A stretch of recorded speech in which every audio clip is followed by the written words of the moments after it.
बिस्मिल्लाहिर्रहमानिर्रहीम। Dear students, अस्सलाम वालेकुम। डिस्ट्रीब्यूटेड डेटाबेस सिस्टम्स इस सिलसिले का आज लेक्चर नंबर 14 है।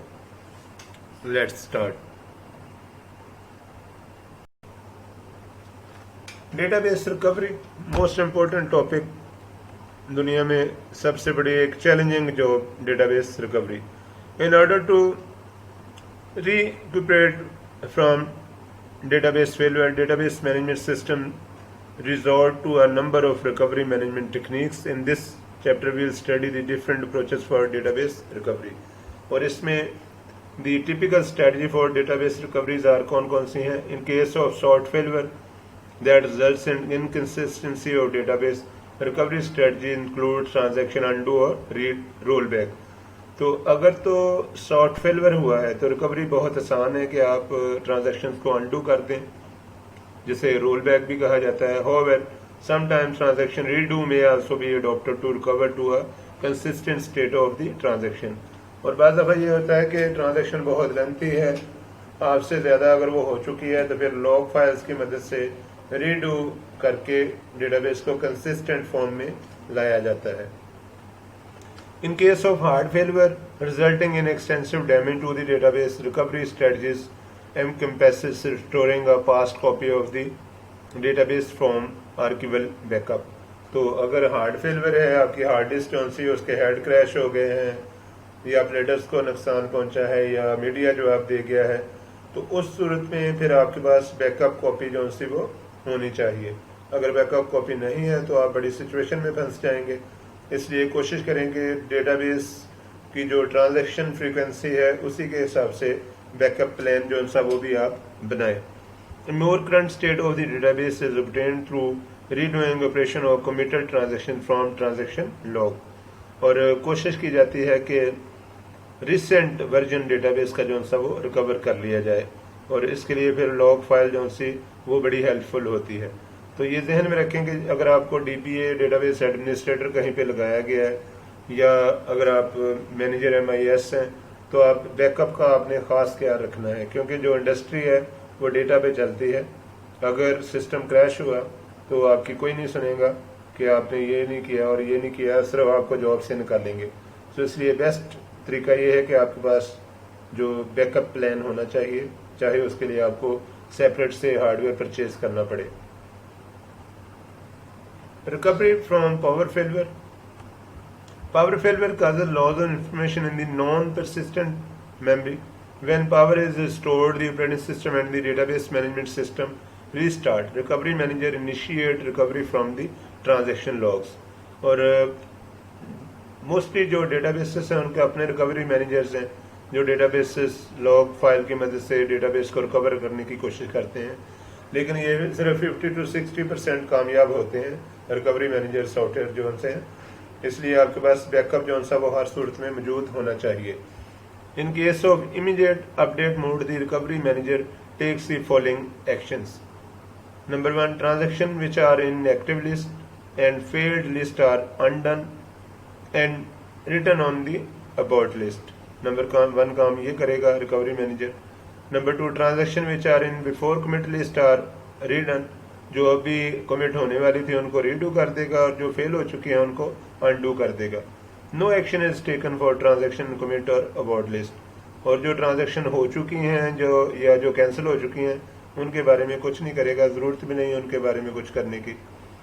इन case of deferred update mode, the recovery manager takes the following actions. Transactions which are in the active list and failed list are written onto the about list. No undo operations are required since the changes have not been written to the disk yet. तो जाहिर है hard disk के ऊपर जब लिखा कुछ नहीं गया तो रोल बैक करने की जरूरत नहीं है. Transaction which are in before commit list are redone. और जो अभी सेव होने वाला था उसको सेव कर देगा डेटा को. No action is taken for transaction commit और अबाउट लिस्ट. और सेम लाइक जो आपकी इमीडिएट अपडेट है, यहाँ भी जो ट्रांजैक्शंस कमिट हो चुकी हैं या जिनको कैंसिल किया जा चुका है उनके बारे में कोई एक्शन नहीं लेगा रिकवरी मैनेजर. डिस्क फेलवर रिकवरी की अगर हम बात करें, डिस्क फेलवर और hard disk crash causes a total database loss. आपकी डेटाबेस आप देखें जो प्राइमरी मेमोरी में या मेन मेमोरी में डेटा होता है वो तो थोड़ा सा होता है, 1 2 5 7 ट्रांजैक्शंस। बाकी सारा डेटा जो आपके हजारों लाखों करोड़ों रिकॉर्ड्स हैं वो तो सारे आपके फिजिकल मीडिया पे पड़े होते हैं, सेकेंडरी स्टोरेज हार्ड डिस्क पे पड़े होते हैं। और अगर वही क्रैश हो गई तो causes a total database loss.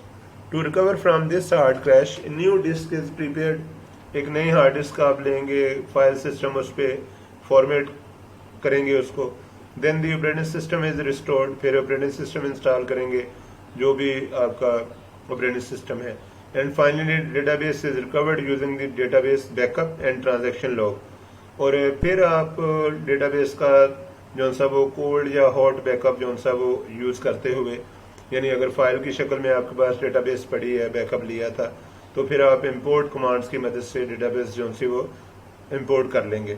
Otherwise अगर आपके पास बैकअप जो सा वो अपडेटेड बैकअप नहीं है, वो आपने 5-7 दिन पहले लिया था, तो फिर आप ट्रांजैक्शन लॉग फाइल्स जो सी उनको यूज करके तो डेटाबेस को कंसिस्टेंट फॉर्म में लेके आ सकते हैं।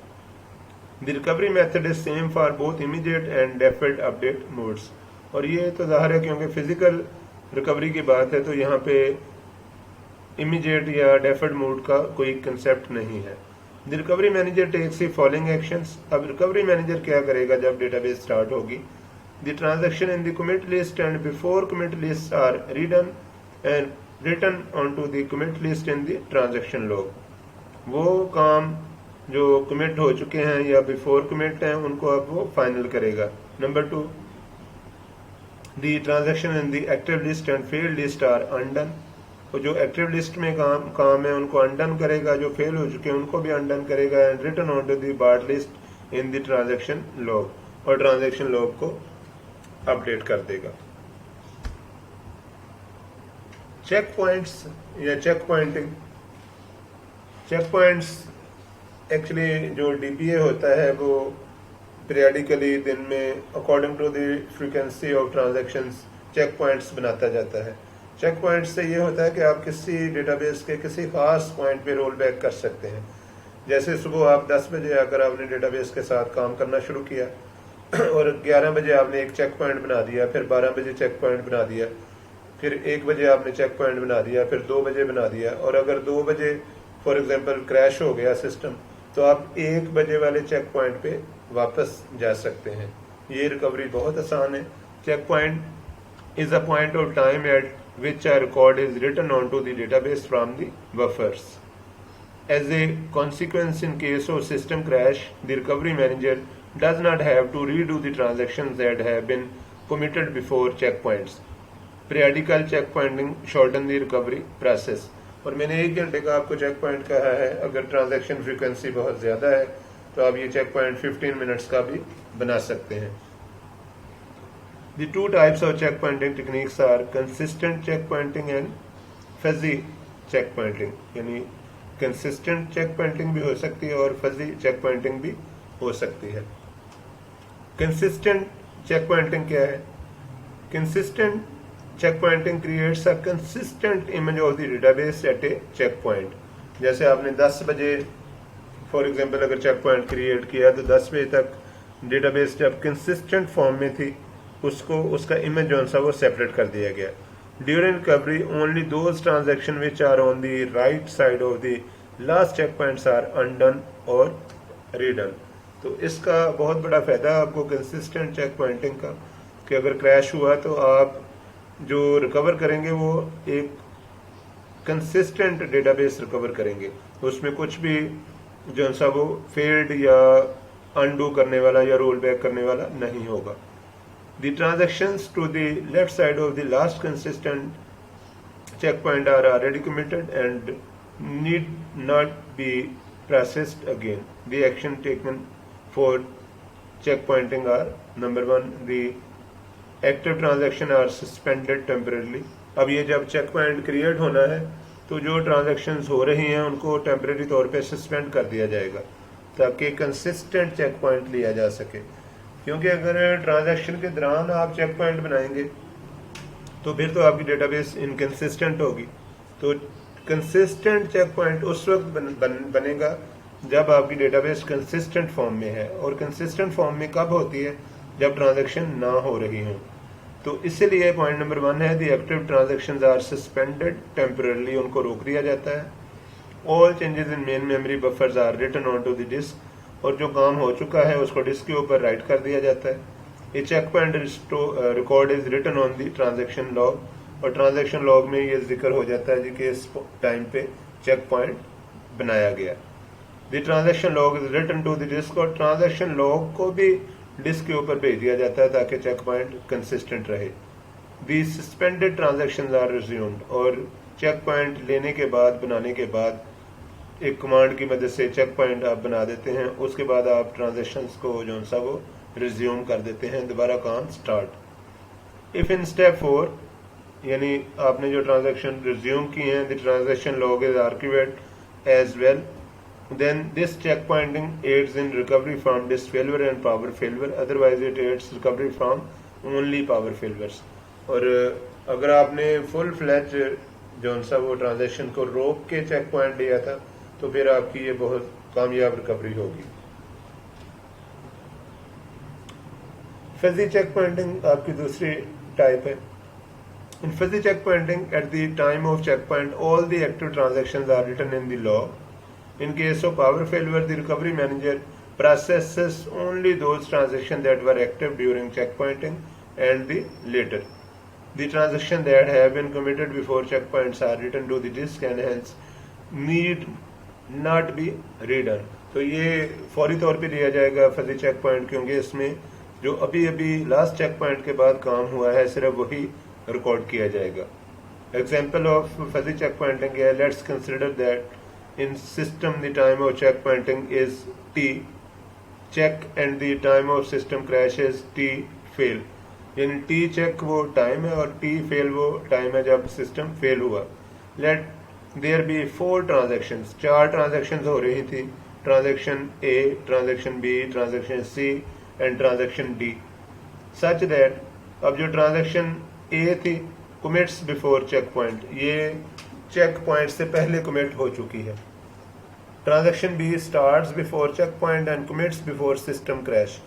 अब जो ट्रांजैक्शन बी है ये चेक पॉइंट से पहले जो सी वो स्टार्ट हुई and commits before system crash, और सिस्टम क्रैश होने से पहले ये कमिट हो गई, यानी पहले वाली तो मुकम्मल तौर पे कमिट हो चुकी है, दूसरे वाली जो सी वो स्टार्ट हुई थी लेकिन सिस्टम क्रैश से पहले पहले कमिट हो गई। और जो ट्रांजैक्शन सी है वो starts after check point and commits before system crash, check point के बाद स्टार्ट हुई है लेकिन सिस्टम क्रैश से पहले कमिट हो गई। तो अब ये वाली जो ट्रांजैक्शन सी है ना, क्योंकि चेक पॉइंट के बाद स्टार्ट हुई है तो इसलिए इसका चेक पॉइंट में जिक्र नहीं होगा। Transaction D starts after check point and was active at the time of system crash, और ये स्टार्ट भी चेक पॉइंट के बाद हुई है जो ट्रांजैक्शन डी है, और सिस्टम क्रैश के वक्त अभी ये कंप्लीट भी नहीं हुई थी। तो जो ट्रांजैक्शन ए और बी है ये कंसिस्टेंट है, जो ट्रांजैक्शन सी और डी है इसमें जो सी है वो आप लॉग फाइल से उसका डेटा रिकवर कर सकते हैं, और जो डी है ये इसकी हालत जो से वो बहुत नाजुक है। तो यहाँ सूरत हाल देखते हैं, the situation is depicted in the following diagram. अगर आप ट्रांजैक्शंस की बात करें, transaction A, transaction B, transaction C, transaction D, और ये टी चेक है और ये टी फेल है। यहाँ पे चेक पॉइंट बना और इस वक्त जो टी ए है वो कंप्लीट हो चुकी थी। इसका मतलब है कि इस चेक पॉइंट में मुकम्मल तौर पे ए तो सेव हो चुकी है, इसलिए खतरे वाली बात नहीं। जो बी है वो अभी स्टार्ट हो रही है लेकिन बी जो सी वो फेल होने से पहले पहले यहाँ पे कंप्लीट हो गई। जो सी ट्रांजैक्शन है वो चेक पॉइंट के बाद स्टार्ट हुई है लेकिन फेल से पहले पहले वो कंप्लीट हो गई। लेकिन जो डी ट्रांजैक्शन है वो अब देखें फेल से पहले स्टार्ट हुई, चेक पॉइंट को तो बहुत बाद स्टार्ट हुई लेकिन फेल के बाद जाके ये कंप्लीट हुई। तो अब इसको अगर हम देखें, the action that are taken by the recovery manager are nothing is done with transaction A. Transaction A तो कंप्लीट है इसलिए इसको कुछ करने की जरूरत नहीं है। Transaction redo is perform for B and C. अब बी जो सी है ये रीडू हो सकती है क्योंकि ये फेल से पहले पहले हुई है। सी भी रीडू हो सकती है क्योंकि ये फेल से पहले पहले हुई है। Transaction undo is performed for TD, और जो ट्रांजैक्शन डी है ये क्योंकि फेल से पहले स्टार्ट हो गया, अभी कंप्लीट नहीं हुई थी और फेलवर हो गया, तो इसलिए इसको अनडू कर देना बेहतर है, क्योंकि ये अभी कुछ परसेंट कंप्लीट हुई थी और बाकी तो इसका हिस्सा क्रैश हो गया। तो इस तरीके से आप फजी चेक पॉइंट जो से इसको चेक कर सकते हैं। Transaction recovery using undo redo. Transaction recovery is done to eliminate the adverse effect of faulty transaction rather than to recover from a failure.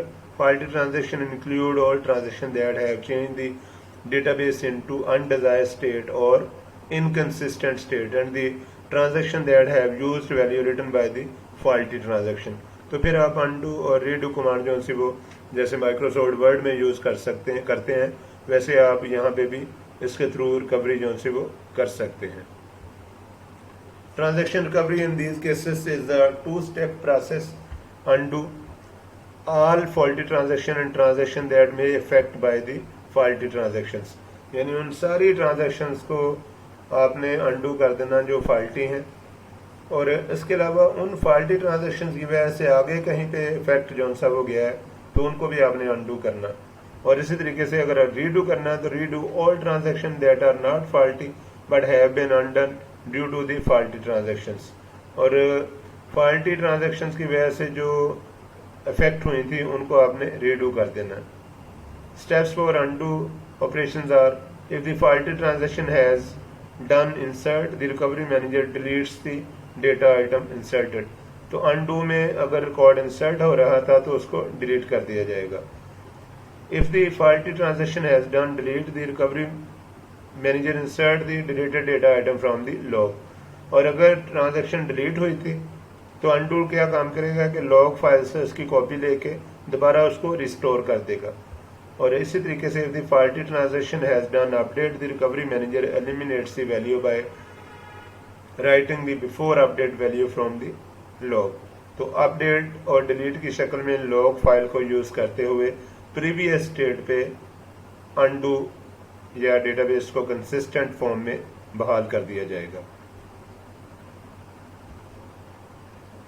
Redo के लिए ऑपरेशंस क्या है? If the transaction has done insert the recovery manager generates an insert from the log. और redo के लिए अगर insert था तो लॉग फाइल से डेटा लेके तो दोबारा से रिकॉर्ड जो सा वो जनरेट कर दिया जाएगा। If the transaction has done delete, the recovery manager generates a delete from the log. और अगर वो क्योंकि ये रीडू करना है तो जो लास्ट टाइम डिलीट हुआ था उसी को लॉग फाइल से लिया जाएगा और दोबारा से उस प्रोसेस को रीडू कर दिया जाएगा। और इसी तरीके से if the transaction has done update, the recovery manager generates an update from the log. तो जो अपडेट का डेटा लॉग फाइल में पड़ा है वो वहाँ से दोबारा जनरेट कर दिया जाएगा ओरिजिनल फाइल में। इस तरह ये लेक्चर कंक्लूड होता है। अगर आपके जहन में कोई क्वेश्चन हो तो आप ग्रुप में पूछ सकते हैं। Thank you all. अल्लाह हाफिज़।